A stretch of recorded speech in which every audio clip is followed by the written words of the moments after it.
Welcome to Our Weird World. I'm your host, John Henson. And yeah, like I kind of said last week, this week's episode is going to be kind of a bummer because we're looking at two stories this week of a couple of kids who just did not have a good childhood.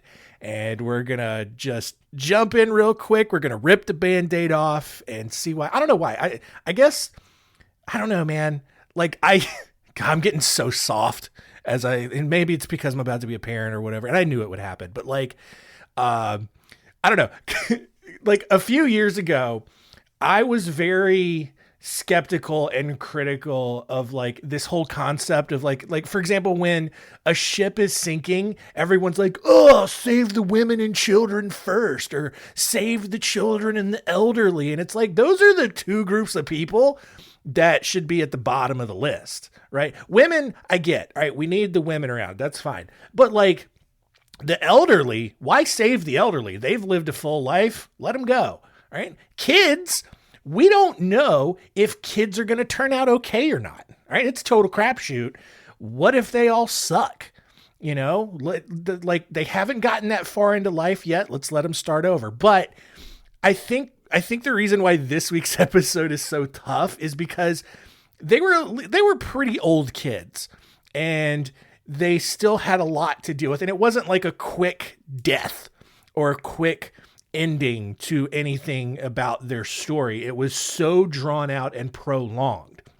And so like even the stories about people who get kidnapped and they're in captivity for dozens of years, like, yeah, that sucks. Like Joseph Fritzl, way back, which is like one of the most popular episodes we've had on this show. But like Joseph Fritzl kidnapped by the time he kidnapped her, she was 18. And then I think held her in captivity for like another 18 or 20 years, like more than double her, you know, whatever, how long she had been alive. And that sucks. And it's a big bummer. I don't know. I've backed myself into a corner now and I don't know how to get out. So I have the power because I'm the producer of this show. I can just hit the music and we'll get into story time.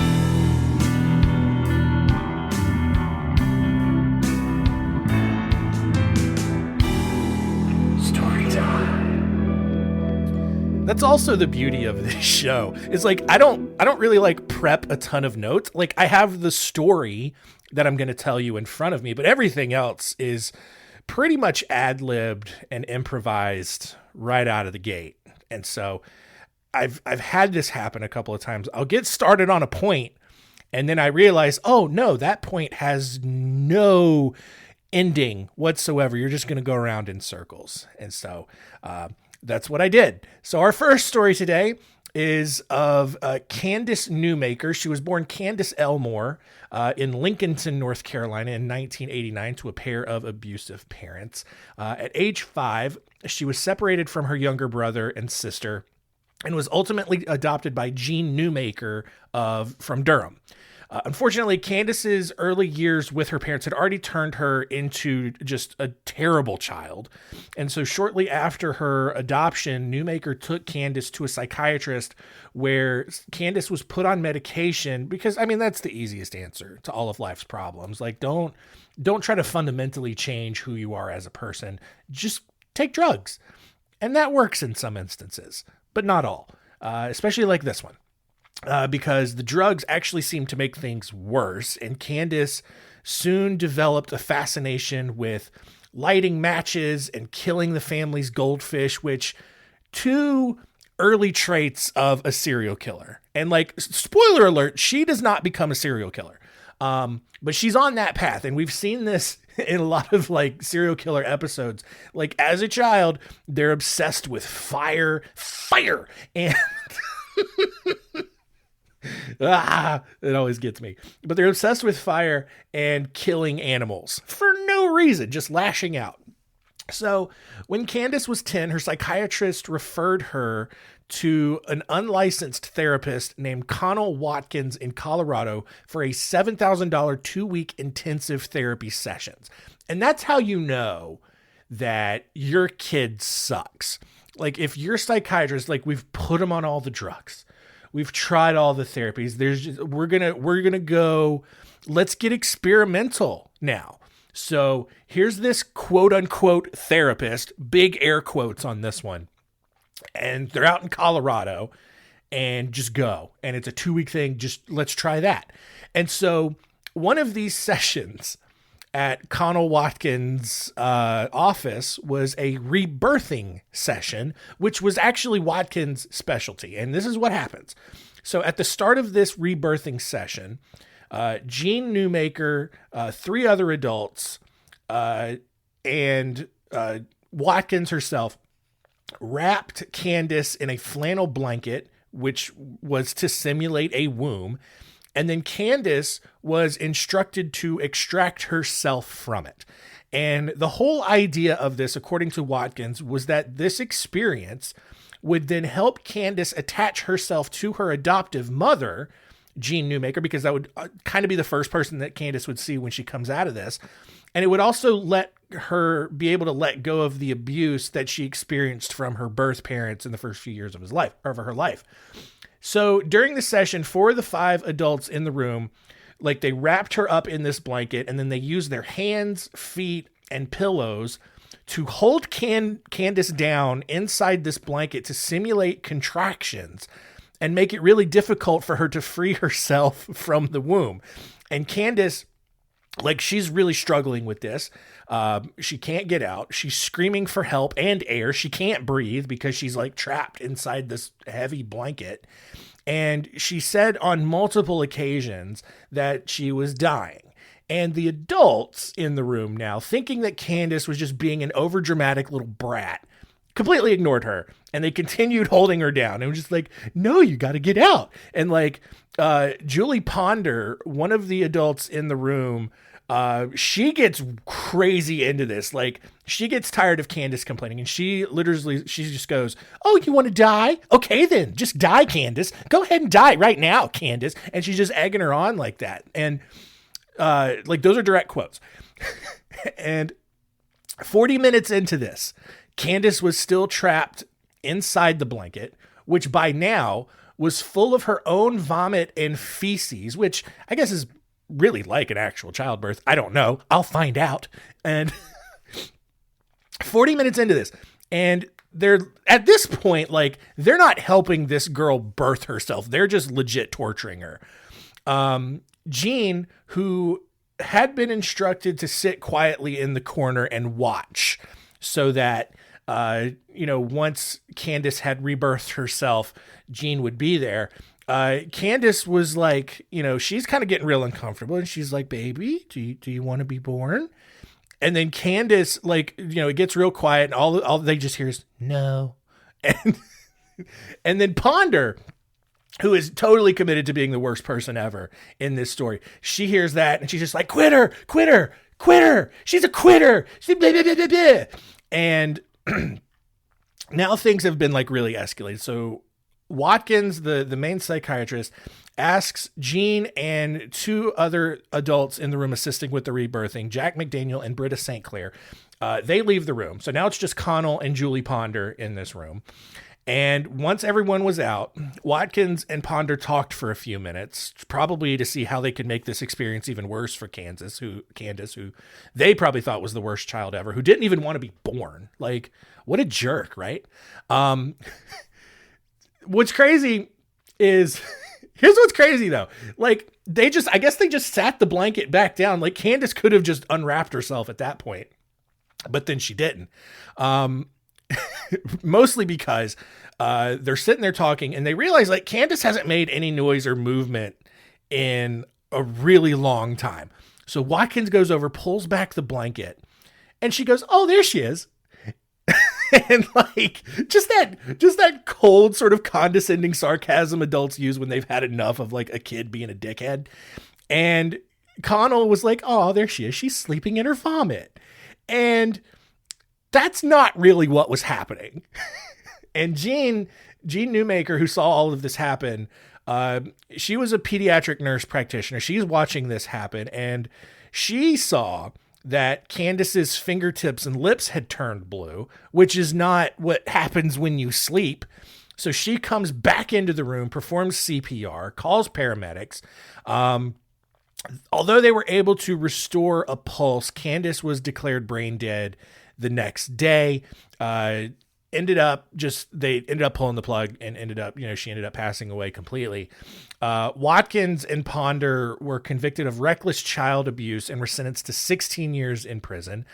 The other adults in the room, including Jean Newmaker, were charged with other forms of child abuse and given lighter sentence.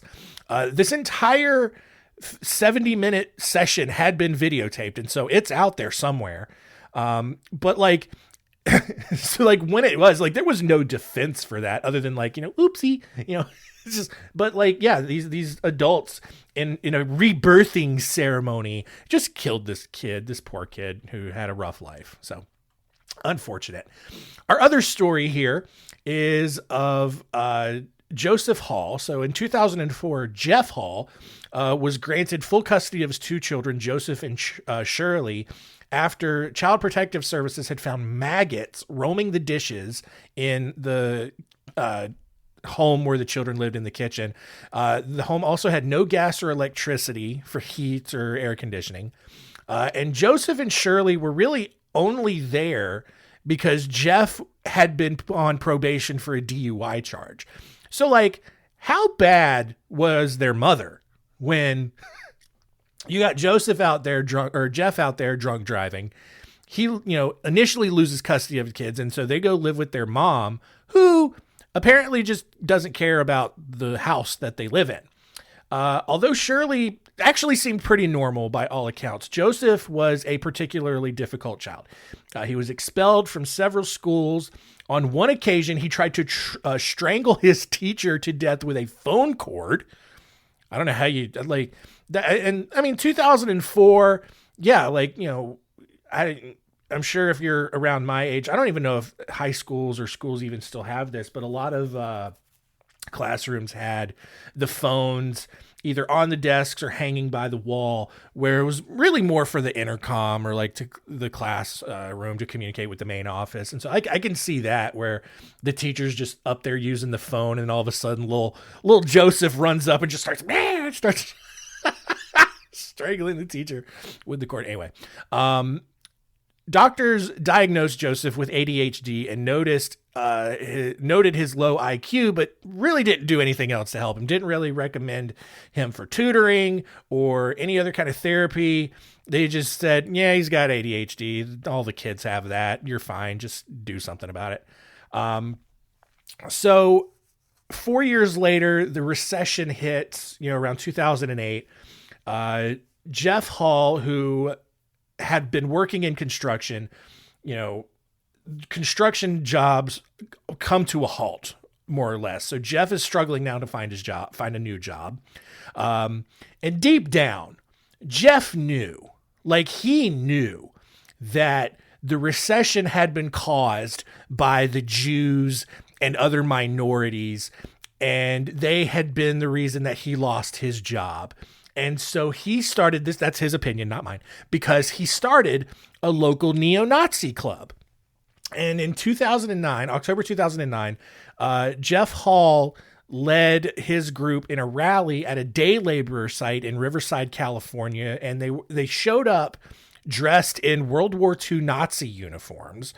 And the next year, he actually ran for a spot on the Western Municipal Water District as a white supremacist and actually received 1/3 of the vote in California. Because here's the thing, guys. I don't know if you know this about California.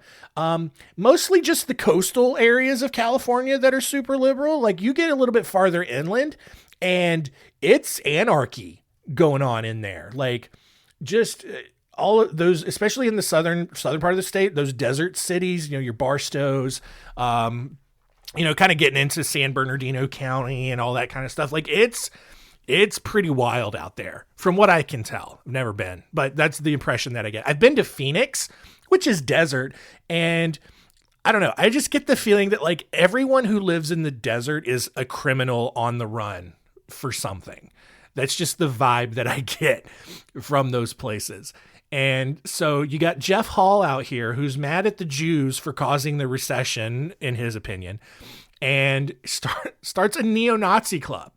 I can't for the life of me understand how you can still side with Nazis 80 years later. Like, and look, I would understand it if it was like, yeah, it ain't really about, Hitler was a bad guy. We get it. But it's the representation. It's the imagery of the hatred. And we hate these people. These people suck. They ain't white. White is right. And anything that ain't white gotta go. Except, I don't know. I don't like white cars. I like cars. I like a good black car. That's cool. I like whatever. I don't know. I enjoy a nice pastrami sandwich. Anyway, I don't know, man. It just doesn't make any sense to me. Just like why? And I get it. Like, why let yourself get so riled up that you're going to spend your time and you're going to dedicate your life and your energy to hating people and trying to get rid of them. Like that's still a you problem. It's not a problem with other people. And I get, like, I'm preaching to the choir at this point. You all out there are reasonable people. But let's say you are out there. You're listening to this and you're seething right now because I'm criticizing your core identity. Please let me know why. Just why. I don't understand you.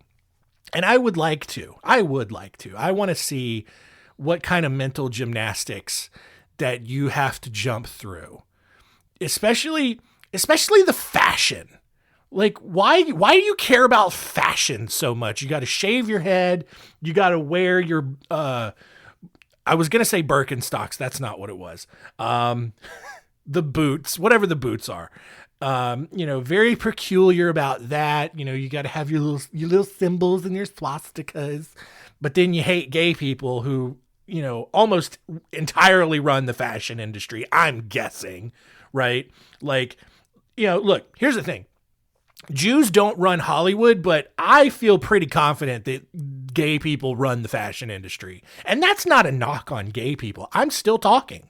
I'm so far departed from this story that I need to get back into it. And so I just woke up. And so I'm at my most mentally engaged. And so my brain's just all over the place. Let's reset, shall we? So Jeff Hall, he's out there in Riverside, California, running for water commissioner, something another, as a neo-Nazi. He gets a third of the vote, which, whatever, man. And so now, on April 30th, 2011, the New York Times actually interviews Jeff and members of his neo-Nazi group inside of his home. The reporter also spoke to Joseph Hall. Remember this, this is really who this episode's about, who proudly showed off a belt with the swastika on it. Jeff was proud of everything going on inside the house and was bragging to the reporter that he was teaching 10-year-old Joseph how to use night vision equipment, how to shoot a gun, how to really effectively eradicate the Jews and the black people from the planet. However, little did this reporter know that earlier in that day, before the reporter showed up, Jeff had actually threatened to remove all of the smoke detectors and burn the house down while everyone slept because he's unhinged and mentally unstable. That had actually been the last straw for Joseph Hall, who had grown tired of seeing his racist dad beat his mother and new stepmother. And, like he was getting beaten every time Jeff lost his temper, which seemed like a lot. And so that night, after the New York Times reporter leaves, everyone goes to bed. Joseph takes out a .357 revolver from the closet, goes out to the living room, shoots Jeff in the head while he's asleep on the couch. Yay, justice. Love that. Joseph ended up being taken to a juvenile center while his stepmother faced charges of criminal storage of firearms. Joseph's grandmother later told 60 Minutes that she wasn't surprised that Joseph had killed his father, but figured that he would at least wait until he was an adult to do it.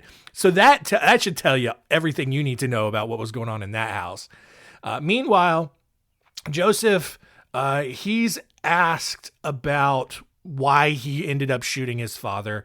And Joseph actually told police that he had watched an episode of Criminal Minds where a kid, this is a 10-year-old kid, by the way, he's watching Criminal Minds, and he saw an episode where a kid shot his abusive father and didn't actually face any real consequences for it. Well, unfortunately, Joseph was found guilty of murder and was sentenced to juvenile detention, where he would stay until he turned 23 years old. Although he appealed, the petition was denied, and so he should be getting released here in a couple of years if the math works out on that. But yeah, just good for him for taking action, but I can't imagine what kind of person he's going to be when he gets out.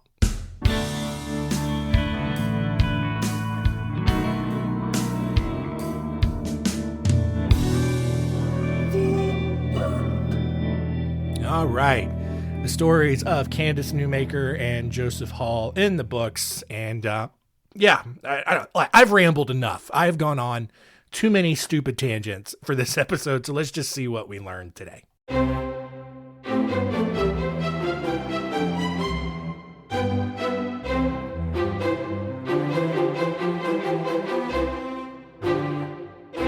What did we learn? Number one, look, if you have a kid and the kid sucks, don't go to a quote unquote therapist and do silly things like rebirthing sessions. 'Cause, it's silly. All right. Number two, if you do end up doing that though, and your kid ends up, vomiting and just pooping everywhere, maybe consider that that's not working.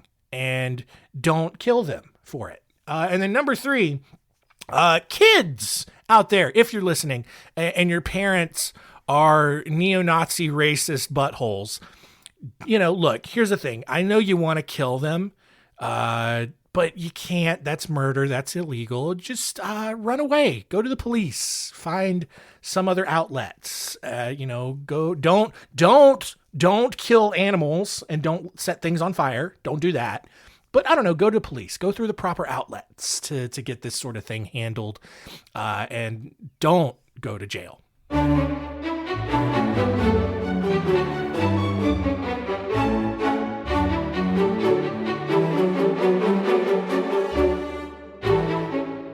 Next week on Our Weird World, a much more silly episode, back to our regular strange silliness. We are looking at 4 stories of some amazing adventurers throughout history. Just people who were just like, no, I'm not staying here. I'm going to go out on my own and see what the rest of the world is like. We're looking at the stories of Alexander Selkirk, Douglas Mawson, the Robertson family, and Ernest Shackleton. A lot of this has to do with Antarctica, if I'm going to be honest, but you'll see why it ended up being so crazy and less depressing than this week's episode. So thank you all for continuing to listen. Keep telling all your friends and keep it weird.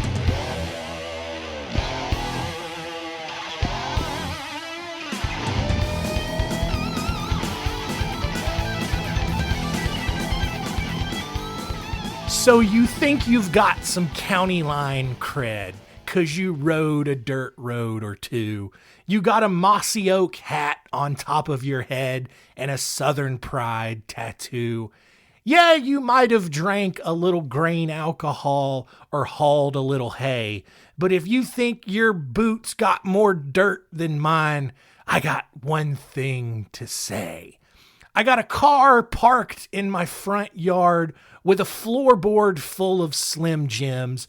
I piss where I want to, and I fish where I swim. Yeah, I bet you ain't got it on a tailgate or killed a copperhead a time or two. And man, if you're thinking you're a better beer drinker, buddy, I've got news for you. My town's smaller than your town, and I got a bigger buck and bass on my wall. I got a little more kick in my drawl. Y'all, I got a little more spit in my chaw. And my truck's louder than your truck, and my tick hound's a little more blue. You might think that you're redneck, but I'm rednecker than you. I'm rednecker than you. Woo.